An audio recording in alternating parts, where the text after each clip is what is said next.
मनुष्यों में मिलने वाले बेस सीक्वेंस लगभग 99.9% समान होते हैं। केवल 0.1% बेस सीक्वेंस अलग अलग व्यक्तियों में भिन्न होते हैं। डीएनए के सीक्वेंस में मिलने वाले ये अंतर के कारण आनुवंशिक विभिन्नता मिलती है। डीएनए फिंगरप्रिंटिंग या अंगुली छापी से दो व्यक्तियों के डीएनए सीक्वेंस के बीच तुलना की जा सकती है। डीएनए मॉलिक्यूल में कोडिंग एवं नॉन कोडिंग सीक्वेंस क्रमशः पाए जाते हैं।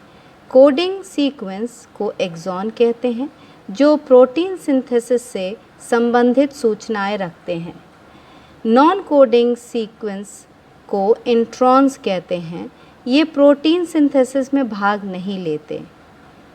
इन्हीं नॉन कोडिंग सीक्वेंसेस में विभिन्नताओं के कारण व्यक्तियों में विभिन्नताएं पाई जाती हैं।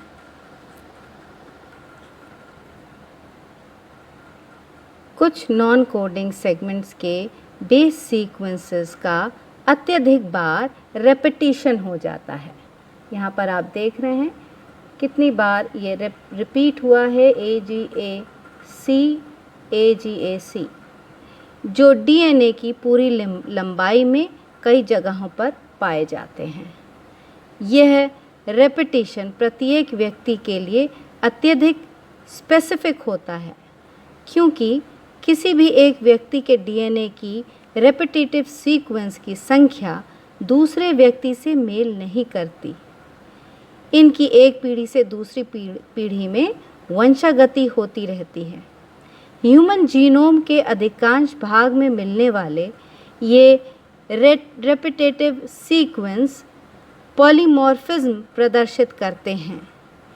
इन्हें सिंपल टेंडम रिपीट्स या STRs या सैटेलाइट डीएनए कहते हैं।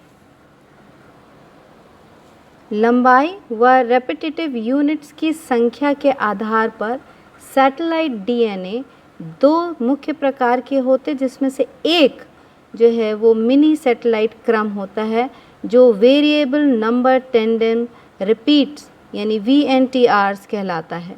VNTRs में 10 to 60 बेस पेयर्स होते हैं। दो होमोलोगस क्रोमोसोम्स के एक विशिष्ट क्षेत्र में VNTRs की संख्या अलग अलग होती है, और अलग होने के कारण है कि 23 जोड़े गुणसूत्र में प्रत्येक जोड़े में एक माता तथा एक पिता का गुणसूत्र होता है, जिसके परिणाम स्वरूप प्रत्येक व्यक्ति VNTRs के एक स्पष्ट संयोजन वाला होता है, और यह संयोजन केवल उसी व्यक्ति के लिए विशिष्ट होता है, स्पेसिफिक होता है। डीएनए फिंगरप्रिंटिंग टेक्निक का प्रारंभिक विकास एलिक जेफरी द्वारा किया गया। इन्होंने सैटेलाइट डीएनए को प्रोब के रूप में उपयोग किया, जिसमें काफ़ी बहुरूपता मिलती है। बहुरूपता मतलब पॉलीमॉर्फिज्म मिलता है। इसके प्रमुख चरण हैं source of DNA, DNA amplification, fragmentation of DNA,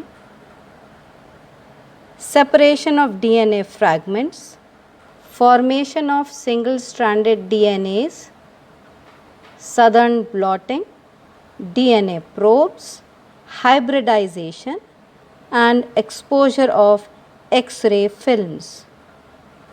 X-ray print